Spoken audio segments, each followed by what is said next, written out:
Ano yan? Nakasabit sa sampayan! Yung sapatos na pang superhero, tapos paliparin mo siya. Pali pa rin? Oh, ayan, lipad. Ano yan? Nakasabit sa sampayan! Ano yan? Nakasabit sa sampayan! Dami mong alam. Ano yan? Bota? Basta sapatos, period. Dapat yung sapatos na pang superhero, tapos paliparin mo siya. Pali pa rin? Oh, ayan, lipad. Ano yan? Nakasabit sa sampayan! Ano yan? Nakasabit sa sampayan! Bota? Basta sapatos, period. Dapat yung sapatos na pang superhero, tapos paliparin mo siya. Pali pa rin? Oh, ayan, lipad. Ano yan? Nakasabit sa sampayan! Ano na naman ito? Bakit umiiyak yung dragon? Natalo sa tumbang preso. Umiyak yung dragon sa tumbang preso? Ay, ganito seryoso mo kaya bahay?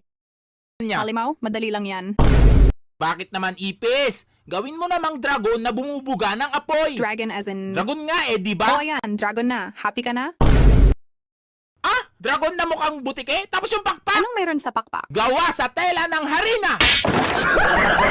Ayusin mo naman, palakihin mo, tapos alisin mo yung pakpak. Pinalaki. Yun baka naman gusto mong pakainin pa sila. Pinakain. Pinakain nga! Ano ba mo yan? At iharap mo ang halimaw sa batang superhero. Pinali- Palakihin mo, tapos alisin mo yung pakpak. Pinalaki. Ayan, dragon na. Happy ka na? Dragon na mukhang butike, tapos yung pakpak. Anong meron sa pakpak? Gawa sa tela ng harina.